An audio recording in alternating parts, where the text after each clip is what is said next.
নমস্কার, আপনাদের সকলকে স্বাগত হাই নিউজ নেটওয়ার্কের মুখোমুখি অনুষ্ঠানে। আপনাদের সঙ্গে রয়েছে আমি শান্তম চক্রবর্তী।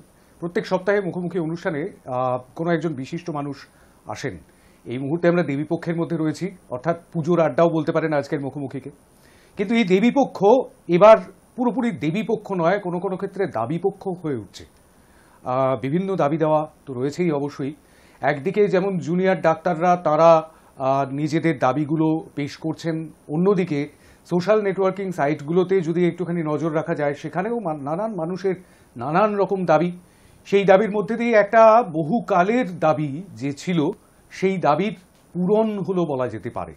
সেটা হলো বাংলা ভাষা তাকে ক্লাসিক্যাল ল্যাঙ্গুয়েজ বা ধ্রুপদী ভাষা হিসেবে স্বীকৃতি দিল কেন্দ্রীয় সরকার। এত বছর বাদে, এত দিন পরে বাংলা ধ্রুপদী ভাষা কেন, কোনো ভাষা ধ্রুপদী ভাষা কিনা সেই বিষয়টার কিছু মাপকাঠি আছে। আর সেই মাপকাঠিগুলো বহুকাল আগেই, এমনটা নয় যে এই 10 বছরে কিংবা এই 15 বছরে বা কয়েক বছর আগে বাংলা ধ্রুপদী ভাষা হয়ে ওঠার যে ক্রাইটেরিয়াগুলো, যে বিশেষ সত্ত্বগুলো, বৈশিষ্ট্যগুলো, সেগুলোকে পূরণ করতে পেরেছে।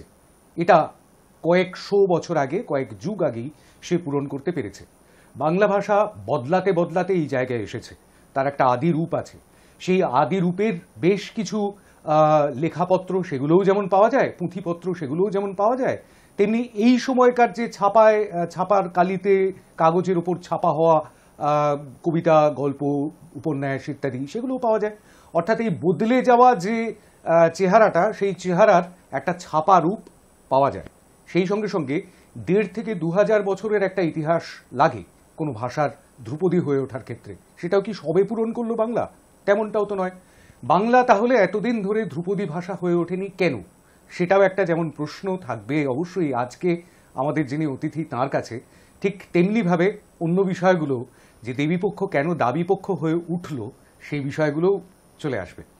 আমাদের সঙ্গে আজকে আমরা পেয়েছি যাকে, তিনি শুধুমাত্র যে একজন স্বনামধন্য চিকিৎসক তেমনটাই নন, সেই সঙ্গে সঙ্গে তিনি দক্ষ সংগঠকও। আমাদের এই মুখোমুখি অনুষ্ঠানে এই স্টুডিওতে তাকে আগেও পেয়েছি, অন্য বিষয়ে পেয়েছি। আজকের বিষয়টা একটু ভিন্ন। আমাদের সঙ্গে ডাক্তার অরিন্দম বিশ্বাস, স্বাগত জানাই। নমস্কার। নমস্কার। আমি অরিন্দমদার কাছে, মানে আমি মোটামুটিভাবে মুখবন্ধটা করে দিয়েছি যে অরিন্দমদার কাছে আমার প্রশ্নগুলো ঠিক কোন পথে আসবে আর কি, কোন পথ ধরে আসবে। আমি একদম শুরু করব এমন একটা জায়গা থেকে। হ্যাঁ, প্রায় 3টে দশক জুড়ে ডক্টর অরিন্দম বিশ্বাস ইন্টারনাল মেডিসিন নিয়ে কাজ করে চলেছেন, মানুষকে সুস্থ করে তুলছেন। আমাদের এই মিডিয়া জগতের বহু মানুষও তার শুশ্রূষা পেয়েছেন। তো সেই মানুষটি যেমন একদিকে স্বনামধন্য চিকিৎসক, তেমনি অন্যদিকে দক্ষ সংগঠক। কেন বললাম? দীর্ঘদিন ধরে বাংলা এবং বাঙালির অধিকার নিয়ে লড়াই করে চলেছেন অরিন্দম দ্বারা। লড়াই করে চলেছেন বিভিন্ন সংগঠন, এখন এই মুহূর্তে লড়াই করছে। তাদের মধ্যে জাতীয় বাংলা পরিষদও রয়েছে, যার সভাপতি ডাক্তার অরিন্দম বিশ্বাস। আমি এই বাংলার ভাষার জায়গাটা থেকেই শুরু করব আজকের আলোচনা। অরিন্দমদা, বাংলা ভাষা ধ্রুপদী ভাষা হলো, এত দেরিতে হলো কেন?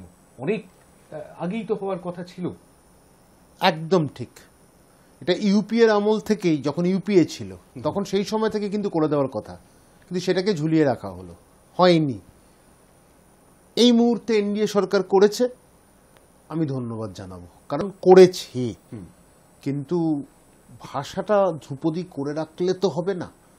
যে অধিকার বাঙালির হওয়ার কথা, যে ভাষার জন্য লড়াইটা, আর ভাষার জন্য যদি ভাষাটাকে বাঁচিয়ে রাখতে হয় তাহলে সেটাকে কিন্তু চলমান করতে হবে। চলমান করতে গেলে আমাকে প্রতিযোগিতার মধ্যে থাকতে হবে।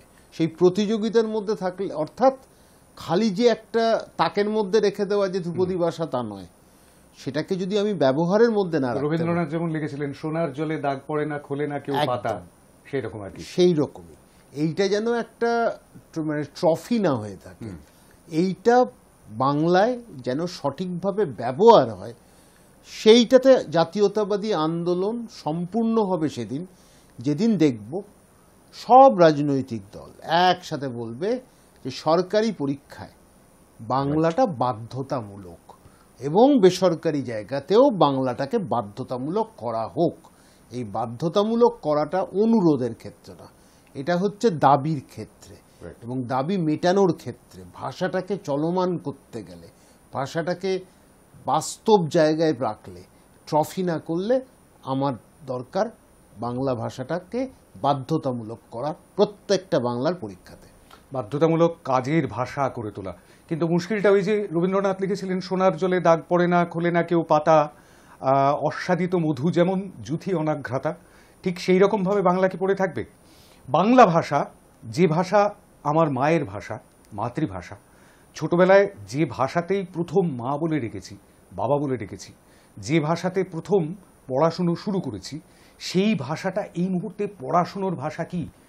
এই মুহূর্তে এটাও একটা প্রশ্ন অরিন্দমদা, যে বিভিন্ন সর্বভারতীয় পরীক্ষাগুলোর বসতে গেলে, আপনি যে কথাটা বলছিলেন একটু আগে, সর্বভারতীয় পরীক্ষাগুলোর বসতে গেলে কিংবা বিদেশে পড়াশোনা করতে গেলে তো ইংরেজি ভাষায় পড়াশোনা করতে হবে।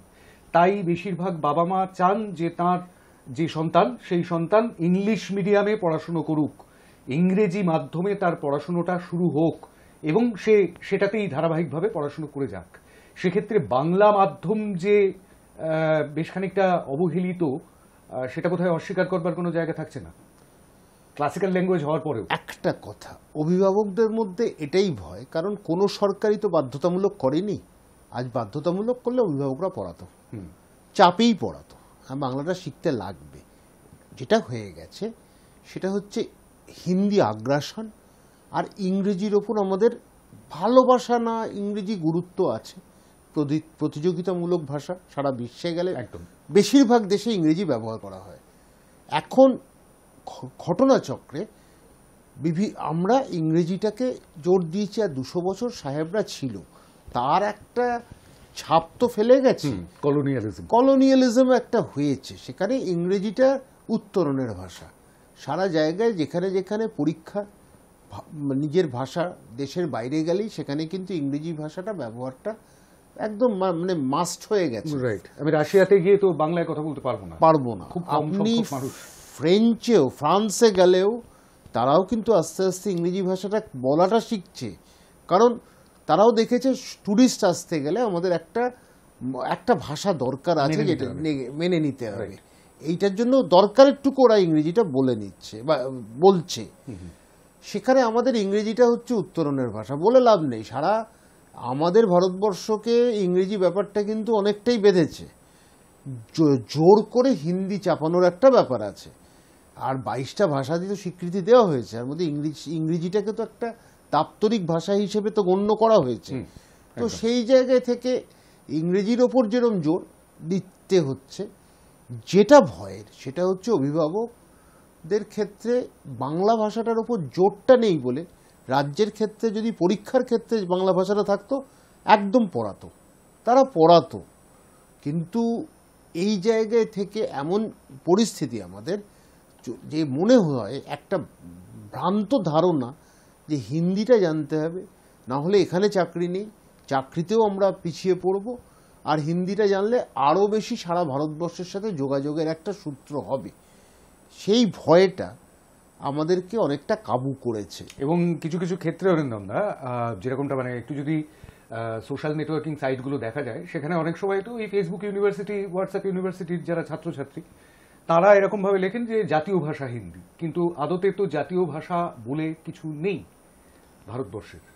আমি যখন ক্লাস 4-এ পড়ি, আমাদের হিন্দি শিক্ষকের দোষ নেই, সেখানে লেখা আছে হিন্দি রাষ্ট্রভাষা হ্যাঁ, এটা আমাকে পড়তে হয়েছে। এখন যেটা ঘটনা, মানে সবাই তো ইনডেপ পড়ে না বা পড়েনি। আমাদের যারা বন্ধু বান্ধব বা আমার বাবা মা, তারা এতটা জানতো না, আমাদেরকে পড়িয়েছে। ভারতের 150 কোটি মানুষ সবাই সংবিধান পড়েছেন এরকম নেই, হতে পারে না। আর এইটাকে আমি দোষ দিই রাজনৈতিক নেতাদের, তারা এটা বলা উচিত ছিল অনেক আগে। ঘটনাচক্রে আমরা প্রথম রাজনৈতিক দল কাদের পেয়েছি, স্থানীয় নয়, প্রথম কংগ্রেসকে পেয়েছি, তারপরে পেয়েছি মানে বামফ্রন্টকে, যারা ভেনিজুয়েলার স্বপ্নটা আমাদের কলেজ স্ট্রিটে দেখাতো, কিউবার স্বপ্নটা বাগবাজারে দেখাতো, এটা ঘটনা। কংগ্রেসও সেভাবে, পোস্টগুলো দেখেই বোঝা যায় বামপন্থীদের উপর ভীষণ অসন্তুষ্ট। দেখুন আজকে অসন্তুষ্ট এমনি নয়, আমি কিন্তু ব্যক্তিগত কাউকে না, যথেষ্ট শ্রদ্ধা করার মতন মানুষ আছেন, কিন্তু সিদ্ধার্থ রায়ের কাছে আমি মেনে নিতে পারি তিনি আজকে বাইরে ইংল্যান্ড করছেন, এলিট গ্রুপের পলিটিশিয়ান, তার কাছে বাংলাটা বিরাট কিছু ব্যাপার। কিন্তু বামফ্রন্টে যেখানে যদি ইংরেজিটা তখন তুলে দিল, যখন ইংরেজিটা 5 থেকে শুরু করলো, বেশ, তাহলে এটাও ঠিক করা, তখন বাংলাটাকে যদি বাধ্যতামূলক করে দিত প্রত্যেক পরীক্ষায়, সরকারি পরীক্ষায়। বাঙালির যথেষ্ট বামপন্থী ছিল, কিন্তু এরা নিজেকে কখনো সামনে এই বিষয়টা আনেনি। তারা একই সাথে বিহার ইউপির লোককেও এখানে আসতে বলছে, তারা এসে কি বাংলাটা শিখবে? শিখবে না। এটা ভুল ধারণা ছিল। যে ভুল ধারণাটা এরা করেছে, যে ভালো করতে গিয়ে এই যে বেসরকারি হাসপাতাল নিয়ে এখন এত শুনছেন, ভালো করতে গিয়ে বেসরকারি হাসপাতাল বাড়িয়ে দিয়েছিল। মানুষের ভালো প্রথমে এরা প্রলেপটা দিয়েছে, তারপরে তাদের চরিত্রগুলো এখন বেরিয়ে গেছে। বামপন্থীরা হয়তো খারাপ আইডিয়াটা ছিল না, কিন্তু এটা বলবো যে বাঙালিকে, বেশিরভাগই তো বাঙালি লোক ছিল, বাঙালির জোটটা, বাঙালিকে সাহস দেওয়া, বাঙালিকে পাল্টা গণতান্ত্রিকভাবে মানে প্রতিরোধ করার ক্ষমতা, এটা যদি দিতে পারত। এটা একটা কথা বলি, প্রতিম চট্টোপাধ্যায়কে আমার যতদূর মনে হয়, সালটা মনে পড়ছে না, এই কি মার্কেট, এদের তো অনেক কিছু মার্কেট আছে এই বহিরাগতদের, তো এইসব মার্কেটে একটা মার্কেট পুড়ে গেছিল, তার জন্য কে এলো? রাজস্থান থেকে এমএলএ এমপিরা চলে এলো এবং রাইটার্সে দাঁড়িয়ে প্রতিম চট্টোপাধ্যায়কে অপমান করেছিল। আমার বক্তব্য এইখানেই, আমার দমকল মন্ত্রী, এখানেই ক্ষোভটা আমার বক্তব্য, এখন যদি করে, জাতীয়তাবাদী আছে, ওই এমপিদের একদম প্যাকেট করে আমরা আবার রাজস্থানে পাঠিয়ে দেবো। এরমই হয়েছিল, আমি কোনো নামটা ভুলে যাচ্ছি। আমি একটা কথা বলছি, ভবিষ্যতে এটাই করব, গণতান্ত্রিকভাবে আমরা একদম প্যাক করে আবার পাঠিয়ে দেবো। এইখানে এসে কি সাহস তাদের ছিল, রাজস্থানের লোক এসে এখানে, মানে একজন মন্ত্রী, সিনিয়র মন্ত্রী প্রতিম চট্টোপাধ্যায়কে তাকে অপমান করে গেল। সেখানে বামপন্থীরা কিছু বললো না, ঘিরে ফেলা উচিত ছিল একেবারে। রাজস্থান ভবন কেন, রাজস্থানের ওই কটাকে ঘিরে রাখলে ওরা ক্ষমা চেয়ে বাড়ি ফিরত, ওদের যা চরিত্র।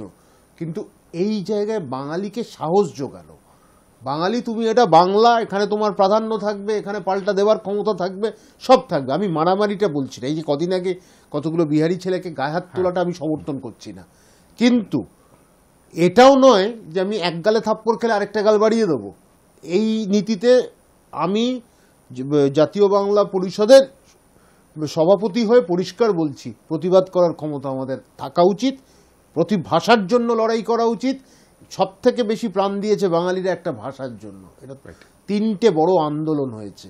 সুতরাং আর কি বাঙালিদের কাছ থেকে স্বাধীনতা আন্দোলন করেছে, খালি দিয়ে গেছে, ফিরে পায়নি। এটা কিন্তু বাঙালিদের সব থেকে দুঃখের কাহিনী। স্বামীজি বলেছিলেন, উত্তিষ্ঠত জাগ্রত প্রাপ্য বরান নিবোধত, অর্থাৎ ওঠো জাগো এবং নিজের পাওনা বুঝে নাও। পাওনা বুঝে নাও মানে ঠিক নিজের প্রাপ্য যেটি, সেটিকে আদায় করে নাও। এই আদায় করে নেওয়ার বিষয়টা, এটাই কিন্তু অরিন্দম দ্বারা সামনে আনছেন বারবার। একটা কথা, একটা কয়েনেজ, বাঙালি জাতীয়তাবাদ, সেই বিষয়টাকে, অর্থাৎ বাংলার মানুষের ভেতরে যে অস্মিতা, এখন একটা শব্দ খুব ব্যবহার করা হচ্ছে গোটা ভারত জুড়ে, সেই অস্মিতাটাকে জাগ্রত করবার চেষ্টা করা। আমি ঠিক এই জায়গা থেকে একটুখানি একটা ছোট্ট উদাহরণ একটু তুলে ধরবার চেষ্টা করব। সেটা হচ্ছে, আপনি বললেন যে হিন্দিটাকে চাপানোর চেষ্টা করা হচ্ছে, খুব সত্যি, কিন্তু আমাদের মনের ভেতরে, মাথার ভেতরে একটা ধারণা দীর্ঘদিন ধরে পুষছি আমরা। আমি একদম একেবারে ঘোড়ার মুখের খবর একটা বলি, সেটা হচ্ছে আমার পুত্র একটি শহরের একটি স্কুলে, নামকরা স্কুলেই পড়াশুনো করায়। এবার সেই স্কুলের তার ফার্স্ট ল্যাঙ্গুয়েজ হচ্ছে ইংরেজি, second language vernacular Bangla, third language Hindi. অধিকাংশ যে মোবাইলের যে গ্রুপগুলো, মানে হোয়াটসঅ্যাপ গ্রুপ, সেই গ্রুপগুলোতে অধিকাংশ বাবা মাই রয়েছেন সেখানে। তাদের প্রচুর চিন্তা, যাদের থার্ড ল্যাঙ্গুয়েজ হিন্দি, তারা হিন্দিটা নিয়ে প্রচুর চিন্তিত এবং সেটা নিয়ে খুব সিরিয়াসলি পড়াশুনো চলছে। ইংলিশটা তো পড়তেই হবে, ওটা তো ফার্স্ট ল্যাঙ্গুয়েজ, কিন্তু ভার্নাকুলারটা নিয়ে স্কুল যত চাপ দিচ্ছে, স্কুল অবশ্যই চাপ দেবে, ভার্নাকুলারেও নম্বর পেতে হবে, নইলে এগ্রিগেটের নম্বর কমে যাবে। এবার সুতরাং সেই চাপটা তারা সহ্য করতে পারছে না। কেন বাংলা নিয়ে এত বেশি চিন্তিত সবাই, এইরকম একটা ভাবনা চিন্তা। আমি আপনাকে হাজারখানা মেসেজ দেখাতে পারি এই মুহূর্তে।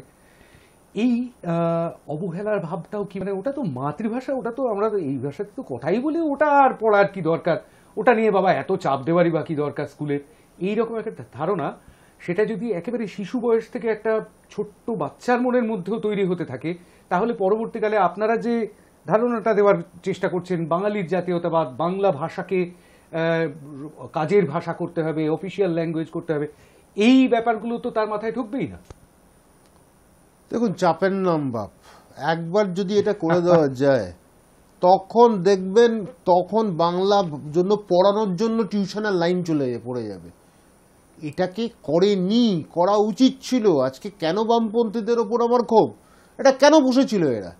বিশ্ব মানব ছেড়ে লাভ হয়নি। অথচ ছোটখাটো আন্দোলন হয়েছে, সুনীল গঙ্গোপাধ্যায়ও আন্দোলন করেছেন রাস্তায় নেমে, সাইনবোর্ড বাংলায় করতে হবে। ঘটনাটা হচ্ছে, দেখুন, আমার সাথে এর মধ্যে যিনি ছিলেন আপনি খুব ভালো করে জানেন, এর মধ্যে একজন নামকরা একজন সাংবাদিক, সে সম্পাদক একটা কাগজের, তিনিও ওর মধ্যে ছিলেন। তিনি আমাকে একটা কথা বলেছিলেন, মানে ঘটনাটা হচ্ছে ওনারা সমাজের সব স্তরের মানুষকে পাননি। ওনারা যে পরিকল্পনাটা করেছিলেন সেটা বাস্তবায়ন করতে গেলে সময় দিতে হতো। সেই সময়টা, প্রথম কথা, ওনাদের একটু বয়সের দিক হয়ে গেছিল, আরও অল্প বয়স্ক পেলে তারা ছুটে বেড়াতে পারত। সেই জন্য অল্প বয়স্ক যারা বুঝতে পারছে অসুবিধাটা, সেই জায়গাতেই তিনিও বলেছিলেন যে আমরা এটা মানে শেষ অকৃতকার্য হয়েছিলাম লোকবলের অভাবে। আন্দোলনটা হয়েছিল, কিন্তু লোকবল অসুবিধা হয় না যদি সব সরকার সমর্থন করে, সব রাজনৈতিক দল সমর্থন করে। রাজনৈতিক দলরা, আমার এটাই ক্ষোভ, ৭৭-এ আসার পর বাংলা ইংরেজিটাকে করেছো, বাংলাটাকে কেন বাধ্যতামূলক করতে পারলে না? কেন বাঙালিদের সেই জোরটা দিতে পারলে না? আমি নিশ্চয়ই বর্তমান সরকারকেও ক্লিন চিট দিচ্ছি না, অন ক্যামেরা বলছি। বর্তমান সরকারও উর্দু হিন্দি যথেষ্ট করেছেন। আমাদের মুখ্যমন্ত্রী ভুল হিন্দি বললেও হিন্দি বলার চেষ্টা করেন, যেটা ভুল করেন। আমি যে ভাষাটায় দক্ষ নই সে ভাষা আমি বলবো না, আমি বলবো না, এটাই হচ্ছে আমার ওই থাকবে। আমি বাংলা বলতে পারি, বাংলা বলবো। আমি ইংরেজি বলতে পারি, ইংরেজি বলবো। জোর করে আমি হিন্দি বলতে পারো, না জানলে আমি বলতে যাবো কেন? আমরা তো হিন্দি ভাষী ট্যাক্সি চালকের সঙ্গেও ভুল হিন্দিতে কথা বলবো। এই জায়গাটাতেই মুশকিলটা হয়েছে। কেন? কারণ ওই হিন্দি চালককে আমরা বলিনি তোমাকে এসে বাংলা শিখতে হবে, নয়তো বেরিয়ে যাও। এই কথাটা সাহসের সাথে বলছি রে, তবে হ্যাঁ, বলার সময় এসছে। আগামীর ভবিষ্যৎ জাতীয়তাবাদী ভবিষ্যৎ, অল্টারনেট একটাই, জাতীয়তাবাদী আন্দোলন। এছাড়া আর বাংলায় আর কিছু নেই সামনে। তো যে জায়গায় থেকে, কারণ বিজেপি নামক পার্টি কিছু সিট টিট পাবে, কিন্তু বিজেপি যে ধাপে ধর্মের বিভাজন করছে সাথে লাভ হবে না। 2026-এর আগে, মানে 2026-এর বিধানসভা নির্বাচনের আগে, আপনি যখন রাজনীতির প্রসঙ্গটা টানলেনই বলি, 2026-এর বিধানসভা নির্বাচনের আগে বাংলাকে ক্লাসিক্যাল ল্যাঙ্গুয়েজ করে কিছু আলাদা মাইলেজ পাওয়ার কথা, সেরকম একটা ধারণার কথাও কিন্তু শোনা যাচ্ছে রাজনৈতিক মহল। দেখুন, ঘটনাটা হচ্ছে এটা রাজনীতিকরণ করার জন্য, আর একটা জায়গায় মুখটা কি দেখাবে মানুষ, একটা তো মুখ দেখাতে হবে যে আমি এটা কি করেছি বাঙালির জন্য। আমি খালি উত্তরবঙ্গকে ভাগ করে যাব, মাঝে মাঝে উস্কাবো, উত্তরবঙ্গকে নিয়ে যাব নর্থ ইস্টের সাথে যাতে টাকা পায় ওইভাবে, ভুল ভাল কথা। তারপর বাঙালিকে অপমান করার জন্য তো কম হয়নি। এবার একটা কথা বলি, এই যে এত আমরা দেখছি বাঙালি জাতীয়তাবাদী, পরিষ্কার কথা, হিন্দু বাঙালি, মুসলমান বাঙালি, খ্রিস্টান বাঙালি, বৌদ্ধ বাঙালি নিয়ে হবে, এটা আমাদের কাছে স্পষ্ট নীতি। আমরা কোনো ধর্মকে তৈলমর্দন করতে যাচ্ছি না, ধর্ম নিয়ে খেলা করছি না। আমি বাঙালি হিসেবে জাতিকে তৈলমর্দন করব। এবার আপনি বলুন, এই যে হরিয়ানাতে একটা ছেলে, সে গেল, তাকে আজকে পিটিয়ে মেরে ফেললো, সেটা তো বিজেপি গভর্নমেন্ট আছে ওখানে। হ্যাঁ, বিজেপি বাঙালিকে ভালোবাসে। ওখানে ধর্মের নামে তাকে একটা পিটিয়ে, একটা ভুল তার নামে মিথ্যে প্রচার করে তাকে পিটিয়ে মেরে দিল। রাজস্থানে মেরে দিল, সেখানে কোন গভর্নমেন্ট আছে? বিজেপি গভর্নমেন্ট আছে। জাতীয়তাবাদী আন্দোলনটা কিন্তু খালি হিন্দু বলে হবে না, হিন্দু, মুসলমান, বৌদ্ধ, খ্রিস্টান, বাঙালি বলে হবে। জাতি, আমরা বাঙালিতে জাতি, ধর্ম থেকে, ধর্মের ওপরে আমাদের কাছে জাতি। সেই জায়গাটা থেকে বিজেপি এটা দেখানোর জন্য একটা দিয়ে দিল, কিন্তু এটা তাকে লাগানোর ব্যাপার। আমার বক্তব্য, যদি বিজেপি বলে বাংলা ভাষাটাকে বাধ্যতামূলক করো, সেটা করেনি। শুভেন্দু অধিকারী আর কি হালিম শাহ, সায়রা হালিম, সেই নিয়ে তারা গেছে দপ্তরে যাতে বাংলাটাকে বাধ্যতামূলক না করা হয় প্রতিবাদ করতে। সেখানে বাম জোট আর বিজেপি জোট, বাম রাম সব এক হয়ে গেছে। এরা তো প্রমাণ করেছে যে আমরা বাঙালি বাংলা ভাষাটাকে করতে চাইছি না, উর্দু ঢুকুক, হিন্দি ঢুকুক, তাহলে সততা স্বচ্ছতা কোথায়? বাঙালি বাংলা বলতে গেলে পরিষ্কার কথা, বাংলা ভাষাটাকে বাধ্যতামূলক করার দায়িত্ব সব দলের। আজকে এই ঘটনাটাই কিন্তু বারবার মনে করিয়ে দিচ্ছে যে বাংলার নিজস্ব জাতীয়তাবাদী রাজনৈতিক দল দরকার আগামীর জন্য, এবং আগামী ভবিষ্যৎ সেটাই। আমি পরিষ্কার বলা দরকার, এটা না রাজনৈতিক জায়গায় আসলে আমরা বিপদে পড়ে যাব, আমরা কোণঠাসা হব, চরম বিপদে। এক নিট করে আমরা ডাক্তার আসবে দেখবেন বিভিন্ন রাজ্য থেকে, যেটা আমি একদম চাই না। আমাদের রাজ্য থেকে আমাদের ডাক্তার হবে, পরিষ্কার কথা, আমাদের রাজ্য থেকে আমাদের ডাক্তার হবে, আমরা তৈরি, গ্রামের ছেলে আসবে, শহরের ছেলে আসবে, সব মিলে পড়বে। এই জিনিসটা এখন এই সব নিট এসে তো বড় লোকদের হাতে পরীক্ষা চলে গেছে, ডাক্তারিটা বড় লোকদের হাতে। তার উপর মানে চুরি জোচ্চুরি, আপনিও খবর পাচ্ছেন কিভাবে চুরি জোচ্চুরি হয়েছে। এই জালিয়াতগুলো ডাক্তার হবে আর বাংলায় এসে ডাক্তারি করবে, এই ভয়টা আমার আছে। বাংলায় বাঙালির ছেলে চাই, বাঙালির জন্য আমাদের কাজ, এই পরিষ্কার। আর যাদের আমরা ঘৃণার বার্তা দিচ্ছি না, আজকে কি মনোজ মুরলীকে আমরা ঘৃণা করব? কখনোই না। সে আজকে দক্ষিণী হয়েও সে আজকে কিন্তু বাংলার সংস্কৃতিটাকে সে আপন করে নিয়েছে। বাংলার সংস্কৃতি রবীন্দ্রনাথকে আপন করে নিয়ে এইরকম লোক আসলে আমরা খুশি হব।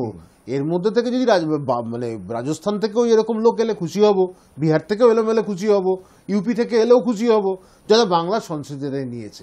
বাংলার সংস্কৃতির বিরুদ্ধে যদি তুমি যাও তাহলে কিন্তু এখানে জায়গা নয়, সেটা আগামী দিন স্পষ্ট করে বলে দেওয়ার সময় হচ্ছে। বাঙালিকে, কলকাতাকে ভালোবেসেছেন বহু মানুষ, বিদেশি মানুষরাও যেমন আছেন, ঠিক তেমনিভাবে আমাদের দেশের বিভিন্ন প্রান্ত থেকেও বহু মানুষ এসেছেন। সে শুধুমাত্র মনোজ মুরলী নায়ার বা মনীষা মুরলী নায়ার নন, ভি বালসারা থেকে শুরু করে লতা মঙ্গেশকর, মাদার টেরিজা থেকে শুরু করে রোনাল্ড রস, অনেকেই আছেন সেই তালিকায়। আমি সেই তালিকার মধ্যে যাব না। আমি যে প্রসঙ্গটায় চলে এলেন অরিন্দমদা, সেটা হচ্ছে চিকিৎসা ক্ষেত্র। এই মুহূর্তে গত 8ই অগস্ট রাতের সেই বিভীষিকাময় রাতের পর 9ই অগস্ট সকালে যখন আমরা জানতে পারলাম যে ঘটনায় আমাদের রাতের ঘুম উড়ে গিয়েছিল, সেই ঘটনার যে সাংঘাতিক নারকীয় সেই ঘটনার সামনে আসার, আমি সেই বিষয়টাকে আর এখন এই মুহূর্তে মনে করতেই চাইছি না, কিন্তু তবুও বারবার মনে পড়ে যাচ্ছে, মনে পড়ে যাবেও হয়তো। আমি একদম শুরুতেই বলেছিলাম যে এই দেবীপক্ষ বেশ খানিকটা দাবিপক্ষ। এখনো পর্যন্ত জুনিয়র ডাক্তাররা রাস্তায় রয়েছেন, এখনো পর্যন্ত তারা আন্দোলন চালিয়ে যাচ্ছেন, এখনো পর্যন্ত তারা নিজেদের প্রাপ্যটুকু আদায় করবার চেষ্টা করছেন। কিন্তু ঠিক সেই সময় আমি একটা তথ্য এই মুহূর্তে আমি একটু চলে যাচ্ছি আমার ফেসবুক অ্যাকাউন্টে, সেখানে কুণালদা, সিনিয়র সাংবাদিক কুণাল ঘোষ এবং রাজনৈতিক নেতাও বটেন, লিখছেন যারা পরিকাঠামো নিয়ে ডেডলাইন পলিটিক্স করছেন, অরিন্দমদা এটা আপনাকেও বলছি, তারা সুদূর অতীত থেকে 34 বছরের বাম জমানা পর্যন্ত আর তারপর এখন 2024-এর পরিকাঠামো সম্প্রসারণের তুলনাটা দেখুন বলে বেশ খানিকটা পরিসংখ্যান তুলে দিয়েছেন। সেটা হচ্ছে সরকারি হাসপাতাল, সেগুলো সব মিলিয়ে শহর এবং গ্রাম মিলিয়ে 2024-এ এখন এই মুহূর্তে 1889, 2011 পর্যন্ত ছিল 1360টি, অর্থাৎ সংখ্যাটা অনেকটা বেড়েছে। বেডের সংখ্যা, সেটা 2011-তে টোটাল ছিল 58,647, আর 2024-এ 97,000। মেডিকেল স্টুডেন্ট সিট, সেগুলো এমবিবিএসে 2011-তে ছিল 1,355, 2024-এ হয়েছে 5,325। এমডি 2011-তে ছিল 900, আর 2024-এ অর্থাৎ এই 13 বছরে বেড়ে দাঁড়িয়েছে 1,877। এই সংখ্যাটা তুলে দিয়েছেন এবং সম্প্রসারণ হয়েছে। বহু মানুষ নানান রকম কমেন্ট করেছেন, নানান রকম বিষয়, সেগুলোর মধ্যে যেতে চাইছি না। কিন্তু আদতে স্বাস্থ্যক্ষেত্রে সত্যি আপনি একদম স্বাস্থ্যক্ষেত্রের মানুষ, সুতরাং আপনার কাছ থেকে জানতে চাইব যে সরকারি হাসপাতালগুলো বেশিরভাগ সময় শুনতে পাওয়া যায়, বেশিরভাগ সময় বেশিরভাগ মানুষ যারা হয়তো পরিষেবা পান না তাদের মুখে শুনতে পাওয়া যায় যে ঠিকঠাক মতন পরিকাঠামো নেই, পরিকাঠামোর অভাব। সুপার স্পেশালিটি হাসপাতাল, স্পেশালিটি হাসপাতাল রয়েছে তো আমাদের রাজ্যেই রয়েছে। আরজিকর হাসপাতালও একটা অত্যন্ত গুরুত্বপূর্ণ হাসপাতাল। নর্থ কলকাতার, উত্তর কলকাতার মানুষজন সেখানে যথেষ্ট সেখানে যান, সেখানে পরিষেবা পেতে যান। সবাই তো আর প্রাইভেট হাসপাতালে লাখ লাখ টাকা খরচ করতে পারেন না। বহু মানুষ, তাদের আর্থিক অবস্থা ততটা ভালো নয়, সেই কারণে তাদেরকে সরকারি হাসপাতালে যেতে হয়, ওপিডিতে যেতে হয়, তাদেরকে হয়তো সেখানে অপারেশন বা অন্যান্য পরিষেবাগুলোও নিতে হয়। তো সত্যি কি এই যে চাকচিক্য যেটা দেখা যাচ্ছে সেটাই আসল ছবি, নাকি জুনিয়র ডাক্তাররা যে দাবিগুলো করছেন সেগুলোই আসল? দেখুন, একটা কথা হচ্ছে, স্বাস্থ্য নিয়ে আমরা কোনো সরকারই সেভাবে ভাবেনি। আগে যা ছিল তার থেকে খানিকটা উন্নতি হয়েছে, এটা নিয়ে অস্বীকার করার নেই, এটা মানতেই হবে। কিন্তু এই উন্নতিটা সবাই সব জায়গায় পায়নি, গ্রামের মানুষ কিন্তু সেভাবে পায়নি, এটা মেনে নিতে হবে। যারা শহরতলির মানুষও পায়নি। কেন আজকে গ্রামের মানুষ কষ্ট করে কলকাতায় আসছে, এটা তো আপনাকে বাস্তব, এটা তো মানতে হবে। তার মানে খামতি আছে বলেই আসছে। ওই জায়গায় সুপার স্পেশালিটি হাসপাতাল যদি তুমি বড় করো, ভালো করো, গ্রামের মানুষকে তো আসতে হচ্ছে না। সেই জায়গাটা তো সমস্যা হয়েছে, আসছে তো মানুষ, সব কিছু ছেড়েও আসছে, একটা সংখ্যা হয়তো কমলেও আসছে, কিন্তু এটা তো আটকানো দরকার ছিল। একেবারে খুব কম পিজির ওপর চাপ পড়ে কেন? আজকে কোন্নগরে একটা অ্যাক্সিডেন্ট হলো, আমি নিশ্চয়ই এটা খারাপ হয়েছে, তার চিকিৎসা হয়নি, কিন্তু আমার বক্তব্য কোন্নগরের আশেপাশে সুপার স্পেশালিটি বা আরও ভালো তৈরি করা উচিত ছিল। প্রাইভেটে কেন যাবে? সরকারেরই তো দায়িত্ব ছিল। তার আগে তো হাওড়া পড়ছে, আগে তো আরজিকর পড়ছে না, তার আগে তো হাওড়াটা যদি আরও ভালো করতাম, আমি হুগলিটাই না হয় একটু পিছিয়ে, নয় হাওড়া আরও ভালো করতাম, তাহলে তো মানুষকে দূরে ছুটতে হয় না, ছুটতে হচ্ছে তো। এটা বাস্তব। স্বাস্থ্য নিয়ে কোনো সরকারই ভাবেনি। কিন্তু একটা কথা কুণালবাবু যেটা বলেছেন, সেটা কুণালবাবুর হিসেব মতন ঠিক আছেন, কিন্তু একই সাথে এটাও তো ঘটনা। আজকে যে দাবিগুলোর মধ্যে কিছু সত্যতা আছে। আপনি দেখবেন কিছুদিন আগে আমার একটা পোস্ট নিয়ে কিছু ডাক্তার হৈ হৈ করে ফেলেছিল, কারণ আমি একজন শিক্ষকের নাম নিয়েছিলাম। আমি নিজে থ্রেট কালচারের মধ্যে পেরেছি। আমার বাবা বিখ্যাত ডাক্তার ছিলেন, মেডিসিন বিশেষজ্ঞ, তার রাষ্ট্রপতি পুরস্কার প্রাপ্ত একজন মানুষ। তার ছেলেকে যদি এটা হতে হয়, হেনস্থা হতে হয় একজন অ্যানাটমির সত্যেন সেনের মতো একজন টিচারের কাছ থেকে, তাকে আমি বিরাট বড় টিচার মনে করি না। কারণ একজনকেও তুমি যদি হেনস্থা করো, তুমি শিক্ষক হিসেবে থাকতে পারলে না। কারণ 150 জনের মধ্যে, ওই সিস্টেমের মধ্যে আমি একজন। আমি কোনো কাউকে আমার কথাটা কেন বলছি এত বছর পরে, কারণ এই প্রশ্নগুলো আসেনি। সুতরাং থ্রেট কালচার তখনও ছিল, রাজনৈতিক থ্রেট কালচার ছিল। শিক্ষকদের মধ্যে কিছু কিছু লোককে মানে বেছে বেছে এই থ্রেট আমিও পেয়েছি। পরীক্ষার 2 মাস আগে আমার বাবাকে বিকিরি বলে তুই পাস করতে পারবি না, এসব কথাবার্তা পেয়েছিলাম, দুঃখজনক। কিন্তু একটা ফোরাম যদি হও, তোমাকে কিন্তু নিরপেক্ষ হতে হবে, তোমাকে একজনের বক্তব্য শুনতে হবে, তার আগেই তুমি ঝাঁপিয়ে পড়বে না। আমি যদি ফোরামে হই, কারণ ফোরাম নিরপেক্ষ নয়, যেসব ফোরাম হয়েছে ওখানে ক্যাপিটালিস্ট ডাক্তারে ভরে আছে। আমার বক্তব্য হচ্ছে নিরপেক্ষতা আমার যেটা আছে। আমি তো তখন ফেসবুক আমার ছিল না। আজকে 91 সালে আমার কাছে কোনো এমন কিছু বস্তু ছিল না যেটাতে আমি রেকর্ড করতে পারি। তা আমি বলেছিলাম যে মহিলাদের কোনো সময় পরীক্ষার সময় এটা নিয়ে হই হল্লা উঠেছে, মহিলার ঘাড়ে, আমি মলেস্টার বলিনি, একবারের জন্য মলেস্টার বলিনি। কিন্তু ওনার যেটা আমার মনে হয়েছিল দৃষ্টিকটু, আমার ভালো লাগে, আমি প্রতিবাদ করতে পারিনি, কারণ আমি জানি আমি ফেল করবো। এটাই threat culture, this is threat culture. তখনও ছিল ভয়ের পরিবেশ, রাজনৈতিক থ্রেট কালচার ছিল, আমাদের নিরপেক্ষ ইউনিয়ন ছিল, উল্টো দিকে এসএফআই ছিল, তারা বিরোধী, সিটও ছিল না। কিন্তু তাদের মধ্যে যে গর্ব আর ভয়ের একটা পরিবেশ করে রেখেছিল কিছু হোস্টেলে। একজন আমার মনে আছে, আমার 2 বছরের সিনিয়র দাদাকে ইলেকশনের সময় দিল একটা কাছের চুড়ে, অল্পের জন্য চোখটা, কৃষ্ণেন্দুদা নামটা বলে দিচ্ছি, চোখটা বেঁচে গেল। আমাদের বন্ধু একজন আরএসপির নেতা বুদ্ধদেব ভট্টাচার্য, তার পুত্র আমাদের ব্যাচমেট, তাকে পর্যন্ত মারধর করা হয়েছিল। বুদ্ধদেব ভট্টাচার্য ছিলেন আর্টসের ডিন, খুব নামকরা আরএসপির একজন লিডার ছিলেন, সম্মানীয় ব্যক্তি ছিলেন, তার ছেলেকে ওই করেছিল। এবং আমার বক্তব্য হচ্ছে থ্রেট কালচার তখনও ছিল, এখনও আছে, কিন্তু হয়তো একটু গুণগত মান হয়েছে, এখানে পয়সার ব্যাপার ছিল, এসে গেছে। এই জিনিসটা তো আটকাতে হবে।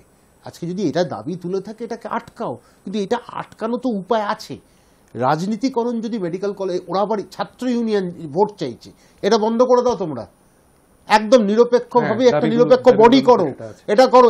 ইউনিয়ন করতে গেলে রাজনীতি আসবে, তৃণমূল ছেড়ে দেবে না, ওখানে ওটা তৃণমূল দখল করতে চাইবে। আর তোমরা এখানে লেফটিস্ট আর আল্ট্রা লেফটিস্ট মিলে কাশ্মীর আজাদি স্লোগান চলছো, কাশ্মীর মাঙ্গে আজাদি, আজাদি। সে যেদিন থেকে এটা তুলেছো, সাধারণ মানুষ কিন্তু চলে গেছে, সাধারণ মানুষ দেখেছে রাজনীতি করতে নেমেছে, সব করে সাধারণ মানুষের আশীর্বাদ কিন্তু এখন আর নেই। কিন্তু ছাত্রদের দাবি কিন্তু কিছু কিছু দাবি আমি মনে করি ঠিক, একদম ঠিক দাবি, কিন্তু তাদের প্রধান যেটা ছিল রাজনীতিকরণ, এমএলএ, কাউন্সিলর, এমপি, কলেজের কোনো সোসাইটি কোনো কিছুতে যেন না থাকে, এটাই হচ্ছে মূল জায়গাটা। এরা যত ঢুকবে তত পরিবেশটা নষ্ট হবে, এটা কিন্তু ঘটনা। আমি একদম শেষ পর্যায়ে চলে এসেছি আজকের আমাদের এই মুখোমুখির। আমি দুটো ছোট্ট প্রশ্ন করব, একদম ছোট্ট ছোট্ট দুটো প্রশ্ন। 1 নম্বর প্রশ্ন, উৎসবে আছেন না প্রতিবাদে? আমি মনে করি উৎসবে নিশ্চয়ই থাকব, আর প্রার্থনা করব ঈশ্বরের কাছে। আমি ঈশ্বর বিশ্বাসী, একদম স্পষ্ট। হাসিটা দেখতে পাই, সিবিআই যেন বার করতে পারে। আমরা চিৎকার করে সিবিআই শুনবে না, আমরা গলার চিৎকার ফাটালে আদালত শুনবে না। আদালত কাগজের ওপর কাজ করে, এই বুদ্ধিটা সবার হওয়া উচিত। 1000টা মিছিল, 1000টা চিৎকার করে রাত জাগলে সিবিআই শুনবে না, আদালত শুনবে না। আমাদের কাজ হচ্ছে প্রার্থনা করা যাতে তাড়াতাড়ি সিবিআই বার করতে পারে, সাজাটা হোক। আমি সাজাটা দেখতে চাই, দৃষ্টান্তমূলক একটা সাজা যারা দোষীরা করেছে। দোষী কিন্তু একজনের বেশি, এটা আমি বিশ্বাস করি, এখনও বিশ্বাস করি, কালও বিশ্বাস করব, পরশুও বিশ্বাস করব। একটা সঞ্জয় রায় নয়। আর ওই জন্য উৎসবে আমি এমনি ঠাকুর বেশি দেখি না, যেরম থাকি আমার নিজের মতন, কিন্তু প্রার্থনাটা থাকবে ঈশ্বরের কাছে যেন শাস্তিটা আসে, সিবিআই কেসটা ক্র্যাক করতে পারে। বেশ। আর লাস্ট কোশ্চেন, সেটা হচ্ছে যে বাঙালির জাতীয়তাবাদী রাজনৈতিক দলকে আনছেন? এই মুহূর্তে আমরা চিন্তা ভাবনা, সত্যি কথা, একটা দল করতে গেলে তো সঙ্গে সঙ্গে আরো অনেকেই রয়েছেন যারা লড়াইতে রয়েছেন, তারা আসবে একটা কমন প্ল্যাটফর্ম তৈরি করতে হবে, ভবিষ্যতে রাজনৈতিক দল তৈরি করতে হবে। মানে এরকম যদি আমি ভাবি যে ভাষা ও চেতনা সমিতি, ইমানুল হক, বা ধরুন গর্গ চট্টোপাধ্যায়দের বাংলা পক্ষ, বা জাতীয় বাংলা পরিষদ আপনাদের, তারা সবাই একজোট হয়ে একটা রাজনৈতিক দল করলেন এবং সেই রাজনৈতিক দলটা হলো বাঙালির জাতীয়তাবাদী রাজনৈতিক দল। তাহলে বাংলা এবং বাংলা ভাষা এবং বাঙালির যে পাওনা গন্ডাগুলো, সেগুলো পেতে তো অনেকটা সুবিধা হবে। এক প্ল্যাটফর্ম, কমন প্ল্যাটফর্মে কি আসবার কোনো সম্ভাবনা আছে? দেখুন, যদি মানুষ চায় করতে হবেই, উপায় নেই। তার আগে আমরা বাঙালি আছে, তাদের যদি কিছু নীতি তারা থেকে একটু সরে আসতে পারে, তারা কিন্তু রাজনৈতিক দল। সেই আমরা বাঙালি কিছু নীতিকে সরতে হবে, ধর্মিক ব্যাপারটা সরাতে হবে। তো ঘটনাটা হচ্ছে আমরা বাঙালি কেউ সব মিলে হোক, যেখানে খুশি হসুক, 50টা লোক দল হলেও একটা প্ল্যাটফর্ম তৈরি করতে হবে, রাজনীতিক ময়দানে নামতে হবে। পরিষ্কার কথা হচ্ছে, যতদিন না আমরা রাজনৈতিক ময়দানে নামবো, ততদিন কিন্তু আমাদের কয়েকটা জায়গায় খাপছাড়া হচ্ছে, আসল জায়গাটা হচ্ছে না। কেউ বলছে গুন্ডা আমরা, কেউ বলছে বাংলাদেশের এজেন্ট। এই সব যখন নিজের রাজনীতি দল তৈরি হয়ে যাবে, এই কথাগুলো বলার সাহস কেউ করবে না। আমরা অদূর ভবিষ্যতের দিকে তাকিয়ে থাকবো, যখন বাঙালির জাতীয়তাবাদী আন্দোলন আবার নতুন করে শুরু হবে। এবং সেই আন্দোলন ইতিমধ্যে শুরু হয়ে গিয়েছে, তার প্রদীপ জ্বালানোর আগে সলতে পাকানোর কাজটা চলছে। এরপর কি আছে সেদিকে আমাদের যেমন নজর থাকবে, তেমনি এবারের দেবীপক্ষ কতটা আরও বেশি করে দাবিপক্ষ হয়ে ওঠে, নাকি উৎসবের জোয়ারে সবকিছু ভেসে যায়, সেদিকেও আমাদের অবশ্যই নজর রাখতে হবে তদন্ত প্রকৃতির দিকেও। অনেক ধন্যবাদ অরিন্দমদা আজকে সময় দেওয়ার জন্য। অনেকগুলো গুরুত্বপূর্ণ বিষয়। হ্যাঁ, অবশ্যই শারদ শুভেচ্ছা আপনাকেও, সবাই ভালো থাকুন অবশ্যই। এবং অবশ্যই এই শারদোৎসবে এই দেবীপক্ষের মধ্যে এটা পুজোর আড্ডাই বলা যেতে পারে, কিন্তু পুজোর আড্ডাতেও এই গুরুত্বপূর্ণ বিষয়গুলো কিন্তু ভুলে থাকা যায় না। আর তাই আমাদের সঙ্গে আজকে স্টুডিওতে আমরা পেয়েছিলাম ডাক্তার অরিন্দম বিশ্বাসকে। আজকের মুখোমুখি এই পর্যন্তই। সকলে ভালো থাকুন, পুজোর মরশুম সকলের ভালো কাটুক, সুস্থ থাকুন। নমস্কার।